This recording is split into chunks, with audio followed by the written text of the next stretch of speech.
हरे कृष्ण प्यारे भक्तों, आपको मेरा प्यार भरा राधे राधे। आज फाल्गुन मास का गुरुवार है, यानी बृहस्पतिवार है। दिनांक 14 मार्च 2024। आज हम सुनपान करेंगे गुरुवार व्रत कथा। उम्मीद करती हूँ कि आपने चैनल को सब्सक्राइब कर लिया होगा। यदि नहीं किया है तो चैनल को सब्सक्राइब कर बेल आइकन को जरूर दबा लीजिएगा, ताकि आगे आने वाली वीडियो के नोटिफिकेशन आप तक टाइम पर पहुंचते रहें। आइए कथा सुनपान करते हैं।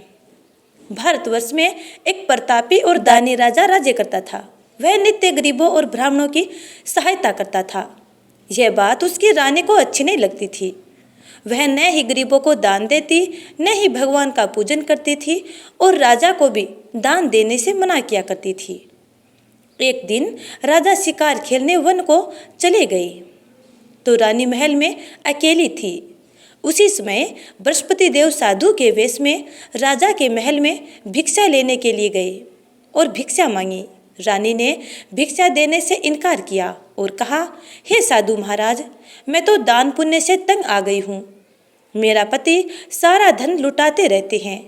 मेरी इच्छा है कि हमारा धन नष्ट हो जाए, फिर न रहेगा बांस न बजेगी बांसुरी। साधु ने कहा, देवी तुम तो बड़ी विचित्र हो। धन संतान तो सभी चाहते हैं, पुत्र लक्ष्मी तो पापी के घर भी होने चाहिए। यदि तुम्हारे पास अधिक धन है तो भूखों को भोजन दो, प्यासों के लिए प्याऊ बनवाओ, मुसाफिरों के लिए धर्मशालाएं खुलाओ। जो निर्धन अपनी कुंवारी कन्याओं का विवाह नहीं कर सकते, उनका विवाह करा दो। ऐसे और कई काम हैं जिनके करने से तुम्हारा यश लोक परलोक में फैलेगा। परंतु रानी पर उस उपदेश का कोई प्रभाव न पड़ा। वह बोली, महाराज आप मुझे कुछ न समझाएं। मैं ऐसा धन नहीं चाहती जो हर जगह बांटती फिरूं। साधु ने उत्तर दिया, यदि तुम्हारी ऐसी इच्छा है तो तथास्तु। तुम ऐसा करना कि बृहस्पतिवार को घर लीपकर पीली मिट्टी से अपना सिर धोकर स्नान करना, बट्टी चढ़ाकर कपड़े धोना। ऐसा करने से आपका सारा धन नष्ट हो जाएगा। इतना कहकर वह साधु महाराज वहां से आलोप हो गए। साधु के अनुसार कई बातों को पूरा करते हुए रानी को केवल 3 गुरुवार ही बीते थे कि उसकी समस्त धन संपत्ति नष्ट हो गई। भोजन के लिए राजा का परिवार तरसने लगा। तब एक दिन राजा ने रानी से कहा, हे रानी, तुम यहीं रहो, मैं दूसरे देश को जाता हूँ, क्योंकि यहाँ पर सभी लोग मुझे जानते हैं, इसलिए मैं कोई छोटा कार्य नहीं कर सकता। ऐसा कहकर राजा परदेश चला गया। वहाँ वह जंगल से लकड़ी काट कर लाता और शहर में बेचता। इस तरह वह अपना जीवन व्यतीत करने लगा। इधर राजा के परदेश जाते ही रानी और दासी दुखी रहने लगे। एक बार जब रानी और दासी को 7 दिन तक बिना भोजन के रहना पड़ा तो रानी ने अपनी दासी से कहा, हे दासी, पास ही के नगर में मेरी बहन रहती है, वह बड़ी धनवान है। तू उसके पास जा और कुछ ले आ, ताकि थोड़ी बहुत गुजर बसर हो जाए। दासी रानी की बहन के पास गई। उस दिन गुरुवार था और रानी की बहन उस समय बृहस्पतिवार व्रत की कथा सुन रही थी। दासी ने रानी की बहन को अपनी रानी का संदेश दिया, लेकिन रानी की बड़ी बहन ने कोई उत्तर नहीं दिया। जब दासी को रानी की बहन से कोई उत्तर नहीं मिला तो वह बहुत दुखी हुई और उसे क्रोध भी आया। दासी ने वापस आकर रानी को सारी बात बता दी। सारी बात सुनकर रानी ने अपने भाग्य को कोसा। उधर रानी की बहन ने सोचा कि मेरी बहन की दासी आई थी, परंतु मैं उससे नहीं बोली, इससे वह बहुत दुखी हुई होगी। कथा सुनकर और पूजन समाप्त करके वह अपनी बहन के घर आई और कहने लगी, हे बहन, मैं बृहस्पतिवार का व्रत कर रही थी। तुम्हारी दासी मेरे घर आई थी, परंतु जब तक कथा होती है तब तक न तो उठते हैं और न ही बोलते हैं, इसलिए मैं नहीं बोली। कहो दासी क्यों गई थी? रानी बोली, बहन, तुमसे क्या छिपाऊं, हमारे घर में खाने तक को अनाज नहीं था। ऐसा कहते कहते रानी की आंखें भर आई। उसने दासी समेत पिछले 7 दिनों से भूखे रहने तक की बात अपनी बहन को विस्तार पूर्वक सुना दी। रानी की बहन बोली, देखो बहन, भगवान बृहस्पति देव सबकी मनोकामना को पूर्ण करते हैं। देखो, शायद तुम्हारे घर में अनाज रखा हो। पहले तो रानी को विश्वास नहीं हुआ, पर बहन के आग्रह करने पर उसने अपनी दासी को अंदर भेजा तो उसे सचमुच अनाज से भरा एक घड़ा मिल गया। यह देखकर दासी को बड़ी हैरानी हुई। दासी रानी से कहने लगी, हे रानी, जब हमको भोजन नहीं मिलता तो हम व्रत ही तो करते हैं, इसलिए क्यों न इनसे व्रत और कथा की विधि पूछ ली जाए ताकि हम भी व्रत कर सकें। तब रानी ने अपनी बहन से बृहस्पतिवार व्रत के बारे में पूछा। उसकी बहन ने बताया, बृहस्पतिवार के व्रत में चने की दाल और मुनक्का से विष्णु भगवान का केले की जड़ में पूजन करें तथा दीपक जलाएं, व्रत कथा सुने और पीला भोजन ही करें। इससे बृहस्पति देव प्रसन्न होते हैं। व्रत और पूजन विधि बताकर रानी की बहन अपने घर को लौट गई। 7 दिन के बाद जब गुरुवार आया तो रानी और दासी ने व्रत रखा। घुड़साल में जाकर चना और गुड़ लेकर आई, फिर केले की जड़ तथा विष्णु भगवान का पूजन किया। अब पीला भोजन कहाँ से आए, इस बात को लेकर दोनों बहुत दुखी थे। चूंकि उन्होंने व्रत रखा था, इसलिए बृहस्पति देव उनसे प्रसन्न थे।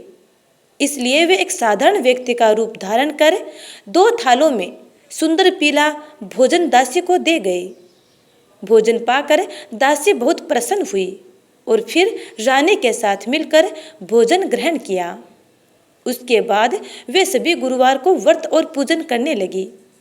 बृहस्पति भगवान की कृपा से उनके पास फिर से धन संपत्ति आ गई, परंतु रानी फिर से पहले की तरह आलस्य करने लगी।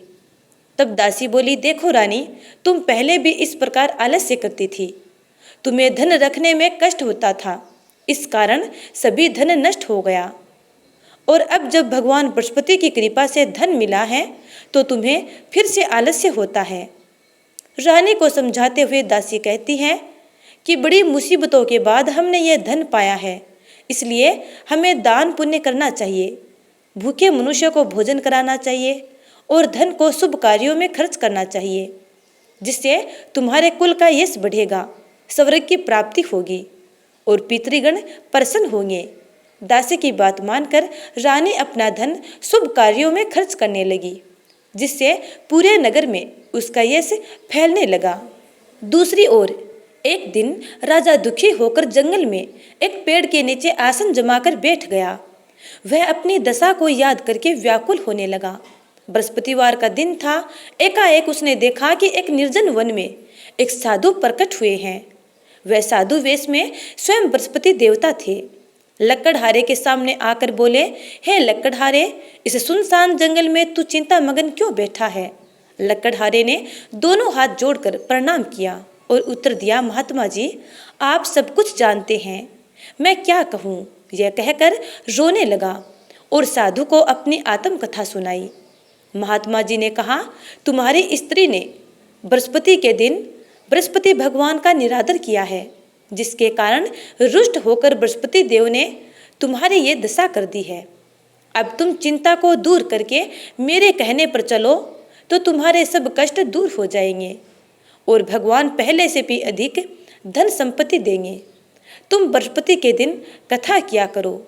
2 पैसे के चने मुनका लाकर उसका प्रसाद बनाओ और शुद्ध जल से लोटे में शक्कर मिलाकर अमृत तैयार करो।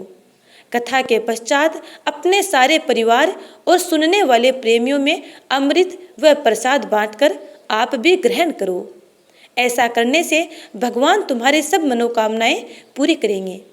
साधु के ऐसे वचन सुनकर लकड़हारा बोला, हे प्रभु, मुझे लकड़ी बेचकर इतना पैसा नहीं मिलता जिससे भोजन के उपरांत कुछ बचा सकूं।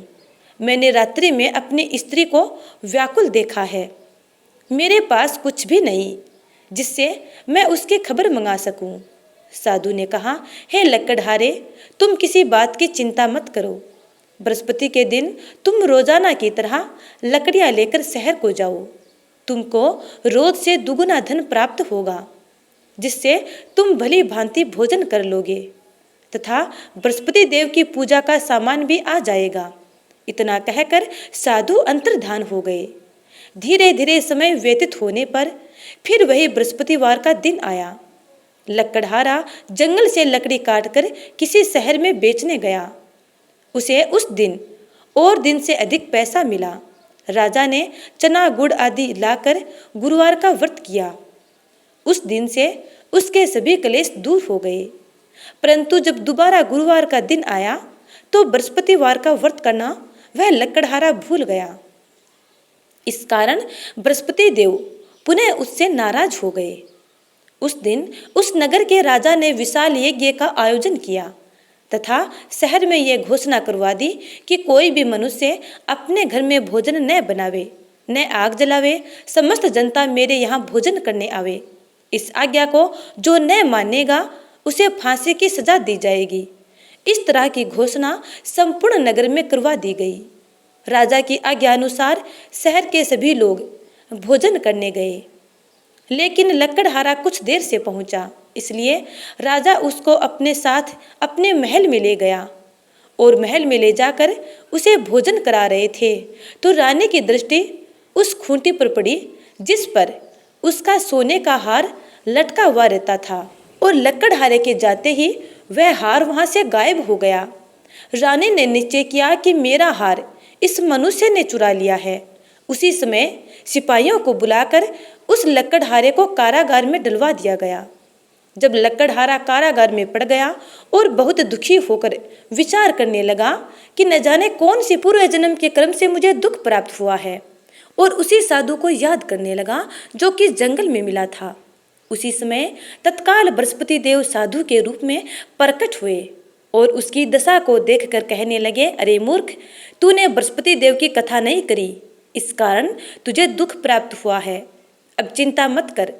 बृहस्पतिवार के दिन कारागार के दरवाजे पर 4 पैसे पड़े मिलेंगे, उनसे तू बृहस्पति देव की पूजा करना, तेरे सभी कष्ट दूर हो जाएंगे।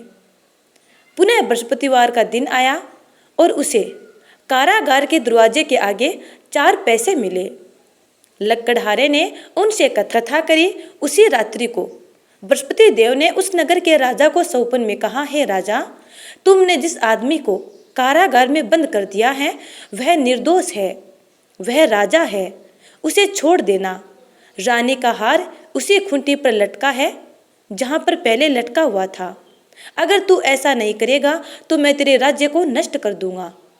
इस तरह रात्रि के सौपन को देखकर राजा प्रातःकाल उठा और खूंटी पर हार देखकर लकड़हारे को बुलाकर क्षमा मांगी तथा लकड़हारे को योग्य सुंदर वस्त्र आभूषण देकर विदा कर दिया।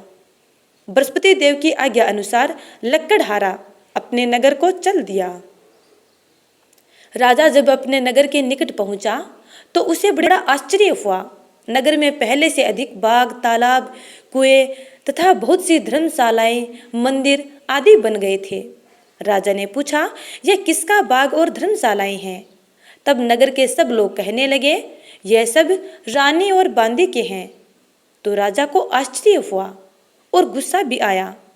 जब रानी ने यह खबर सुनी कि राजा आ रहे हैं तो उन्होंने बांदी से कहा कि हे दासी, देख, राजा हमको कितनी बुरी हालत में छोड़ गए थे और आज हम पुनः धनवान हो गए हैं। हमारी ऐसी अमीरी को देखकर राजा पुनः लौट न जाए, इसलिए तू दरवाजे पर जाकर खड़ी हो जा। आज्ञा अनुसार दासी दरवाजे पर खड़ी हो गई। राजा आए तो दासी राजा को अपने साथ महल में ले गई। तब राजा ने क्रोध करके अपनी रानी से पूछा कि यह धन तुम्हें कैसे प्राप्त हुआ है? तब रानी ने कहा, हमें यह सब धन बृहस्पति देव के इस व्रत के प्रभाव से प्राप्त हुआ है। राजा ने निश्चय किया कि 7 रोज तो हर कोई बृहस्पति देव का पूजन करते हैं, परंतु मैं प्रतिदिन दिन में 3 बार कहानी तथा रोज व्रत किया करूँगा। अब हर समय राजा के दुपट्टे में चने की दाल बंधी रहती थी तथा दिन में 3 बार कहानी कहता। एक रोज राजा ने विचार किया कि चलो अपनी बहन के यहाँ हो आऊं। इस तरह निश्चय कर राजा घोड़े पर सवार हो अपनी बहन के यहाँ चल दिया। मार्ग में उसने देखा कि कुछ आदमी एक मुर्दे को लिए जा रहे हैं। उन्हें रोककर राजा कहने लगा, अरे भाइयों, मेरी बृहस्पति देव की कथा सुन लो। तब वे बोले, लो, हमारा तो आदमी मर गया है, इसको अपनी कथा की पड़ी है। परंतु कुछ आदमी बोले, अच्छा कहो, हम तुम्हारी कथा अवश्य सुनेंगे। राजा ने दाल निकाली और कथा कहने लगा।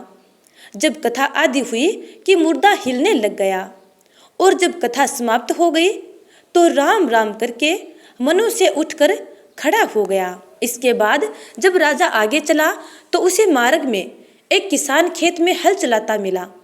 राजा ने उसे देख और उससे कहा, अरे भैया, तुम मेरी बृहस्पतिवार की कथा सुन लो। किसान बोला, जब तक मैं तेरी कथा सुनूंगा तब तक 4 हरैया जोत लूंगा। जा अपनी कथा किसी और को सुनाना। इस तरह राजा आगे चलने लगा। राजा के हटते ही बैल पछाड़ खाकर गिर गए तथा किसान के पेट में बड़ी जोर से दर्द होने लगा। उसी समय उसकी माँ रोटी लेकर आई। उसने जब ये देखा तो अपने पुत्र से सब हाल पूछा और बेटे ने सभी हाल कह सुनाया। तब बुढ़िया दौड़ी दौड़ी उस घुड़सवार के पास गई और उससे बोली कि मैं तेरी कथा सुनूंगी, तू अपनी कथा मेरे खेत पर चलकर ही कहना। राजा ने बुढ़िया के खेत पर जाकर कथा कही, जिसके सुनते ही उसके बैल उठ खड़े हुए तथा किसान के पेट में जो दर्द हो रहा था वह भी ठीक हो गया। इसके बाद राजा अपनी बहन के घर पहुंचा। बहन ने भाई की खूब मेहमानी की। दूसरे रोज प्रातःकाल राजा जगा तो वह देखने लगा कि सब लोग भोजन कर रहे हैं। राजा ने अपनी बहन से कहा, ऐसा कोई मनुष्य है जिसने भोजन नहीं किया हो? मेरी बृहस्पतिवार की कथा सुन ले। बहन बोली, हे भैया, यह देश ऐसा ही है कि पहले यहाँ लोग भोजन करते हैं, बाद में अन्य काम करते हैं। अगर कोई पड़ोस में हो तो देख आऊं। वह ऐसा कहकर देखने चली गई, परंतु उसे कोई ऐसा व्यक्ति नहीं मिला जिसने भोजन न किया हो। अतः वह एक कुम्हार के घर गई जिसका लड़का बीमार था। उसे मालूम हुआ कि उनके यहाँ 3 रोज से किसी ने भोजन नहीं किया है। रानी ने अपने भाई की कथा सुनने के लिए कुम्हार से कहा। वह कथा सुनने के लिए तैयार हो गया। इसके बाद राजा ने उस कुम्हार के घर जाकर बृहस्पतिवार की कथा कही, जिसको सुनकर उसका लड़का ठीक हो गया। अब तो राजा की प्रशंसा होने लगी।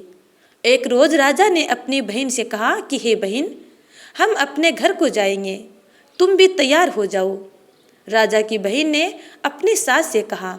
सास ने कहा, हाँ चली जा, परंतु अपने लड़के को मत ले जाना, क्योंकि तेरे भाई के कोई औलाद नहीं है। बहन ने अपने भैया से कहा, हे भैया, मैं तो चलूंगी पर कोई बालक नहीं जाएगा। राजा बोला, जब कोई बालक ही नहीं चलेगा तब तुम क्या करोगी? बड़े दुखी मन से राजा अपने घर लौट आया।